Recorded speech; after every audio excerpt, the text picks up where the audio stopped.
"You're not welcome at this table anymore, Dad. Find somewhere else to sit," my daughter-in-law announced, her voice cutting cleanly through the clatter of Thanksgiving silverware. She did not raise her voice to say it. She simply set it down in front of 30 guests like she was setting down a serving dish. I did not argue. I did not push back my chair and demand an explanation. I simply nodded once, stood up, folded my napkin into a perfect rectangle, and walked toward the garage. What I carried out of that garage 20 minutes later would end her husband's career, empty 2 bank accounts he didn't know I could see, and make sure not one person at that table ever forgot my name again. My name is Walter Hendricks. I am 66 years old, and before I tell you exactly how a father who built an empire from a single hardware store became a stranger at his own family's dinner table, tell me something. Where are you tonight? And what time does that clock on your wall say right now? I always like knowing who's sitting with me while I talk. Hit that subscribe button if you've ever had family treat your patience like it was the same thing as your weakness. Now let me tell you what happened in Cedar Falls, Iowa, the week before Thanksgiving, and how I made sure I was the last one laughing. I spent 41 years building Hendricks Hardware and Supply from one leaking storefront on Route 9 into 11 locations across 3 counties. My late wife, Marion, used to say I could smell a bad investment the way other men smelled rain coming. She was right about most things. God rest her. She'd been gone 3 years now, taken by a stroke on a Tuesday morning while she was watering her tomato plants, and the house had never once stopped feeling like it was holding its breath since. It was a good house, 4 bedrooms, a wraparound porch, 12 acres of land I'd cleared myself back when my knees still let me. I paid it off in full 19 years ago. The same month I opened my 7th store. It was supposed to be where I grew old in peace, surrounded by grandchildren on holidays, listening to Marion hum in the kitchen. Instead, for the past 14 months, it had become a house I lived in like a guest who'd overstayed his welcome and just hadn't been told yet. My son Bradley moved back in 18 months ago with his wife, Kimberly, right after his consulting firm in Chicago folded under him. I didn't hesitate. That's what fathers do.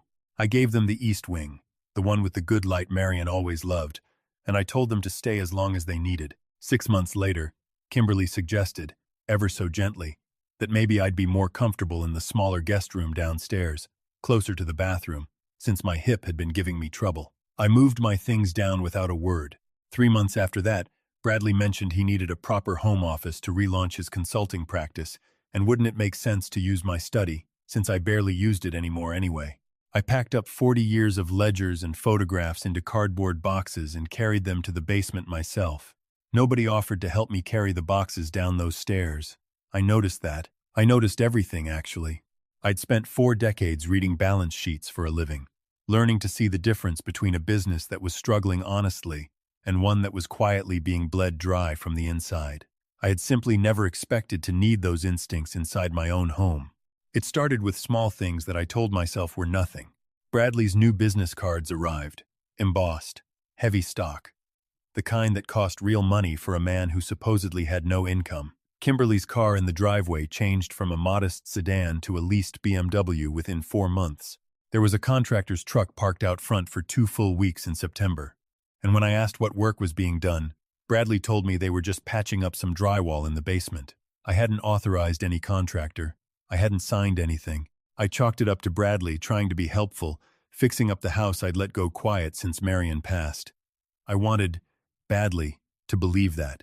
A father wants to believe the boy he raised still has some decency rattling around inside him somewhere, even when every instinct honed over 41 years in business is screaming at him that the numbers don't add up. The real crack in the foundation came on a Wednesday morning in late October. I was in the kitchen making coffee when the mail truck pulled up, right on schedule, same as it had every weekday for 19 years. Except this time, before I could even reach the front door, Bradley was already outside on the porch in his robe, coffee in hand, waiting. He took the stack of envelopes directly from our mail carrier, Denise, with a friendly wave, then walked back inside and disappeared into his new office for exactly 40 minutes. When he finally emerged and set the mail on the kitchen counter for me, it was flyers from the grocery store, a coupon booklet, and my property tax bill. Nothing else. I stood there holding a stack of paper that felt lighter than it should have, and something cold settled into my stomach. I'd built 11 stores by trusting my gut about people, and my gut was telling me, loudly now, that my own son had started treating me like a mark. I watched it happen 3 more mornings that week. Same routine, same 40-minute disappearance into the office, same thin stack of nothing handed to me afterward. On the fourth morning, I did something I am not proud of, but something I do not regret. I waited until Bradley and Kimberly left for what they called a lunch meeting downtown with a potential client. Both of them dressed sharper than I'd seen them dress in months, and I went straight to the trash cans in the garage. Tucked behind the regular garbage bin was a second one I hadn't noticed before, filled almost entirely with shredded paper. Bradley had bought himself a paper shredder. A man supposedly rebuilding a failed consulting business from his childhood bedroom had bought himself a heavy-duty office shredder. I carried the whole bag down to my basement workshop, spread newspaper across my old workbench, and turned on the shop light I hadn't used since I fixed Marion's garden trellis 2 summers back. It took me the better part of 4 hours. Most of it was nothing. Drafts of what looked like fake invoices, printouts from real estate listing sites, pages I couldn't make sense of. But near the bottom of the bag, my fingers caught on paper that felt different, heavier, glossy on one side. I set those pieces apart and started matching edges the way I used to match up columns in a ledger that didn't balance. Patient, methodical, refusing to guess at anything I couldn't prove. An hour in, I had assembled the corner of a letterhead. My stomach dropped clean through the basement floor. It was the logo of Cedar Falls Trust, the bank Marion and I had used for 36 years, the same bank holding the paperwork on this house, long since paid off in full. I kept working, hands shaking now, taping fragments onto a spare piece of cardboard as I found them. A date, 6 days old. A recipient line. I taped down the final piece of that line with fingers that had gone numb from the cold basement air, and I read my own name looking back up at me. Walter J. Hendricks. Not Bradley's name. Not Kimberly's. Mine. I kept assembling, sentence by sentence, until I found the paragraph that mattered. Congratulations, Mr. Hendricks. You have been approved for a home equity line of credit in the amount of $800,000 secured against the property at 4419 Larkspur Road. I had not applied for a single dime. I had not signed a single form. But somehow, someone had gotten close enough to my accounts, my signature, my identity, to make Cedar Falls Trust believe otherwise.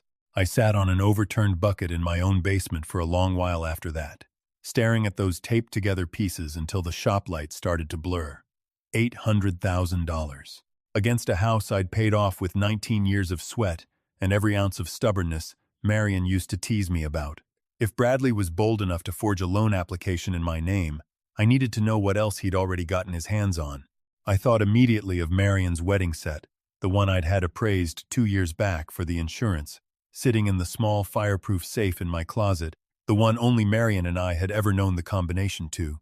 I waited until the house was empty again the following Tuesday, went upstairs, and opened that safe with hands that wouldn't quite stop trembling. My passport was there. My old insurance documents were there. But the small velvet box, tucked in the back corner where it had sat for 3 years since I couldn't bear to look at it, was open and empty. Marion's rings were gone. I did not confront Bradley that night. I want you to understand something about me before I go any further. I spent 41 years running 11 stores, and not one of them ever failed. Not one. Because I never once made a move before I understood exactly what I was dealing with. Rage is a luxury for men who don't need to win. I needed to win. So instead of shouting, I drove myself to Cedar Falls Trust the next morning and sat down across from a loan officer named Priya Anand, a sharp young woman who had handled my accounts for 6 years and trusted me enough to speak plainly. I told her everything. She pulled up the file on her screen, went quiet for a long moment, and then turned it toward me. The application had been submitted online, using my social security number and a notarized power of attorney document. A power of attorney I had never signed. Someone had forged it, badly enough that Priya, once she looked closely, could see the notary stamp belonged to an office 2 counties over that had closed down 8 months earlier. The loan had already been approved. It was set to disperse in 11 days. I asked her to freeze everything without alerting anyone and to quietly flag the account for fraud review, buying me time without tipping my hand.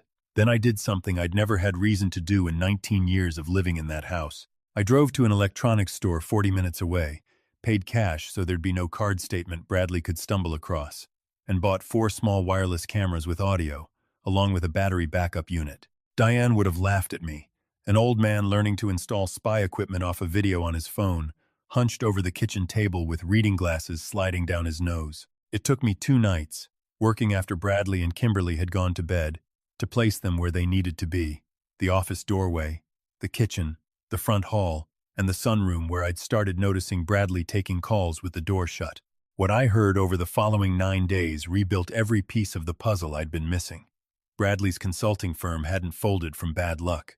It had folded because he'd been caught running fraudulent invoices for services never rendered, and 2 former clients were 1 signature away from filing suit. He owed money, real money, to men who did not send polite collection letters, a private lending group out of Cedar Rapids that Kimberly referred to on one call as the Larson people, her voice tight with a fear I had genuinely never heard from her before. The $800,000 wasn't a rescue plan for their finances. It was a payoff, with enough left over, according to one late-night conversation I caught on camera, to relocate somewhere the Larson people couldn't easily find them once the loan cleared and the house's equity had been fully drained behind my back. And then, 6 days before Thanksgiving, I heard the conversation that stopped my heart in my chest. Kimberly, on the phone with someone I didn't recognize, discussing paperwork for what she called the transition. Bradley's voice, low and businesslike, mentioning a facility outside Des Moines, one specializing in what he referred to as memory care intervention, and a doctor he'd already paid to review a medical history that did not exist, because I had never once in my life been diagnosed with anything more serious than high cholesterol. They were planning to have me declared incompetent. Once that happened, the forged power of attorney would no longer need to be hidden. It would simply become real, retroactively, legally unquestionable, with my own son standing in front of a judge, explaining how difficult it had been to watch his father's mind slip away. I did not sleep the night I heard that recording. I sat in my study with Marion's photograph on the desk, and I made a decision that felt less like anger and more like the quiet, settled calm I used to feel right before closing a deal. I knew, absolutely knew, I was going to win. I called Priya back the next morning and asked her to help me build a case file, timestamps, transaction records, the forged documents, everything. Then I called an old friend from my Rotary Club, a retired district attorney named Harold Whitfield, who still had contacts at the county sheriff's office and, more importantly, still had the stomach for exactly this kind of fight. And then I made one more call, to the Larson Group itself. Using a private investigator, Harold recommended to quietly confirm the debt was real, and to let them know, through the right channels, that a certain payoff they were counting on might not be arriving the way they'd been promised. I decided the confrontation would happen on Thanksgiving, at the table Marion and I had bought 30 years earlier, in front of everyone Bradley had invited to help perform the fiction that this was still a normal, loving family. I played my part perfectly in the days leading up to it. I let my hands shake a little more than usual at dinner. I asked Kimberly the same question twice within an hour, on purpose, and watched her exchange a look with Bradley that told me everything I needed to know. I wanted them confident. I wanted them relaxed. Confident men make mistakes, and I needed Bradley relaxed enough to say something, anything, with 30 witnesses in the room. The morning of Thanksgiving, the house filled with the smell of turkey and sage the way it always had when Marion was alive to make it happen. Except this year, Kimberly had hired a caterer, using money that, according to what I'd seen in the account records Priya pulled for me, technically belonged to a home equity line of credit that had my name on it and my forged signature underneath it. 30 guests arrived by early afternoon. Bradley's business associates, Kimberly's sister and her husband from Waterloo, neighbors I'd known for 2 decades who had no idea what they were about to witness. I sat quietly through the appetizers, through the toast Bradley gave about family and second chances, my hands folded in my lap, waiting. It happened just as the turkey was being carved. I reached for the seat at the head of the table, the one I had sat in every Thanksgiving for 30 years, the one where I could see the window Marion used to stand at while she cooked. Kimberly's hand landed on the back of the chair before I could pull it out. "You're not welcome at this table anymore, Dad. Find somewhere else to sit," she said, loud enough for the whole room to hear, her tone flat and final, like she was correcting a seating chart rather than humiliating a 66-year-old man in the house he'd built with his own hands.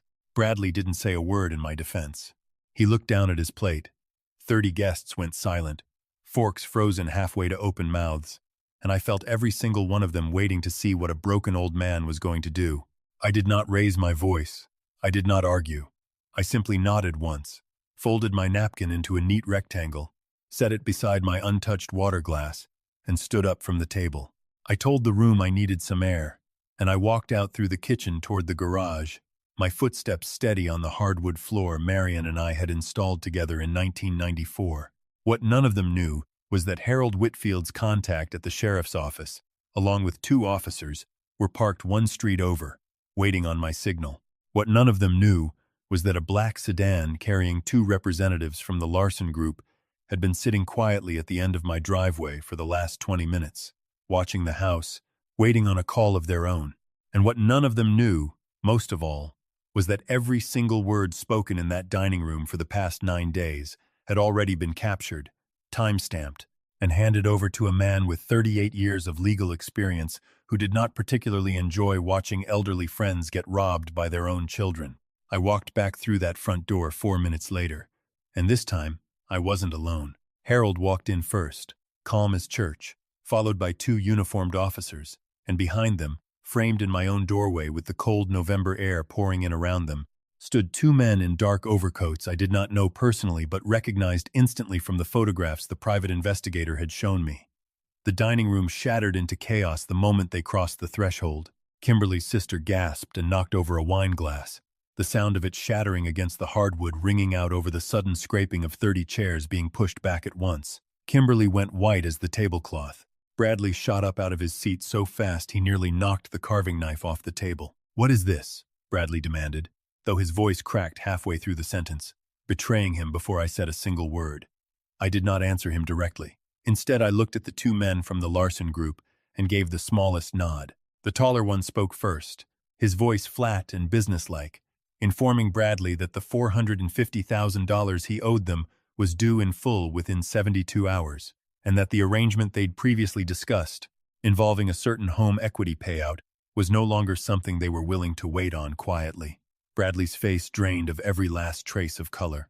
Harold stepped forward next, holding a folder thick with documents, and in a voice that had spent 38 years convincing juries of the truth, he informed my son and daughter-in-law that they were both being formally reported for mortgage fraud, identity theft, forgery of legal documents, and conspiracy, and that the sheriff's department had already been briefed on every detail. Bradley turned toward me with something close to hatred flickering behind his eyes, the mask finally, completely gone. "You don't have any proof," he said, his voice shaking with a mixture of fear and fury I had genuinely never seen from him before.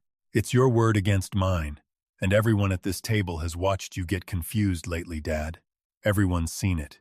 That's when I reached into my jacket pocket and pulled out my phone, the screen already open to the audio files I'd saved from the past 9 days. I did not need to raise my voice. I simply set the phone down on the table, pressed play, and let Bradley's own words fill that dining room through the small speaker, his voice discussing the memory care facility outside Des Moines, discussing the doctor he'd paid to fabricate a diagnosis I did not have, discussing exactly how much money would be left over once the loan cleared and I had been quietly, legally erased from my own life. Nobody at that table moved. Kimberly's sister had both hands pressed over her mouth. Bradley's business associates were staring at their plates like the tablecloth itself had betrayed them.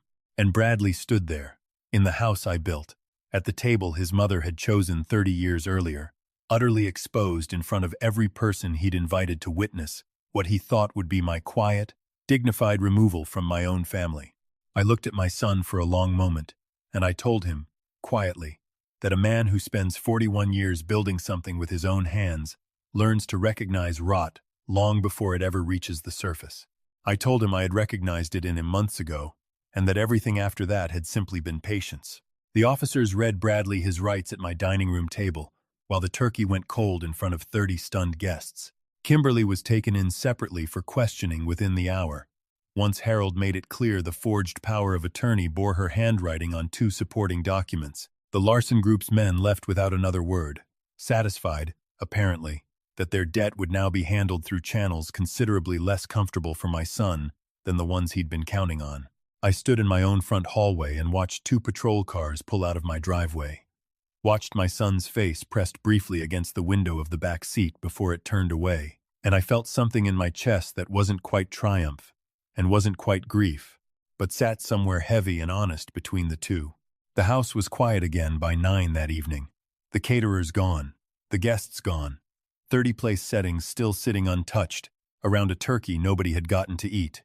I walked through each room slowly, the way I used to walk the floor of my first hardware store after closing, checking the locks, checking the shelves, making sure everything that belonged to me was exactly where it should be. I found the deadbolt I'd had installed that morning, quietly, before any of the day's chaos had even begun, and I turned it myself, listening to it click into place with a solid, satisfying weight. Cedar Falls Trust froze the fraudulent loan permanently within the week. Priya personally walked the paperwork through herself, refusing, she told me, to let a man who'd banked with them for 36 years get robbed blind on her watch. Marion's rings turned up 11 days later in a pawn shop in Waterloo, and I drove the 90 minutes myself to bring them home. The betrayal never fully stops aching, if I'm honest with you. A father spends decades building something to hand down, and it is a particular kind of wound to learn that the hands you meant to hand it to were already reaching for the crowbar. But I stood in my living room that night. In the house, Marion and I built plank by plank and dollar by dollar, and I understood something I hadn't fully understood until that exact moment. I had spent my whole life protecting 11 stores from bad debts, bad partners, and bad decisions, and it had never once occurred to me that the business I'd need to protect most fiercely, in the end, was my own family, from itself. I poured myself 2 fingers of the good bourbon I kept for occasions that mattered, sat down in Marion's old armchair by the window, and raised the glass toward the photograph of her on the mantel. I had kept my word to her. I had not let anyone, blood or otherwise, turn the life we built together into something they were entitled to simply because they shared my last name. If there is one thing I would want you to carry out of tonight's story, it's this. Love does not obligate you to hand over your dignity. Family is not a password that unlocks the right to exploit you. The people who are supposed to protect you in your final years are not owed your silence when they choose instead to rob you blind. I built everything I have with my own 2 hands, and I will spend whatever years I have left making absolutely certain nobody mistakes my patience for permission ever again. Stand firm. Trust the instincts that got you this far, and never, ever apologize for protecting what you spent a lifetime earning. If tonight's story meant something to you, hit that like button, subscribe if you haven't already, and tell me in the comments, has someone in your own family ever mistaken your kindness for weakness? I read every single one of them. Let me know where you're watching from tonight, and I'll see you in the next story.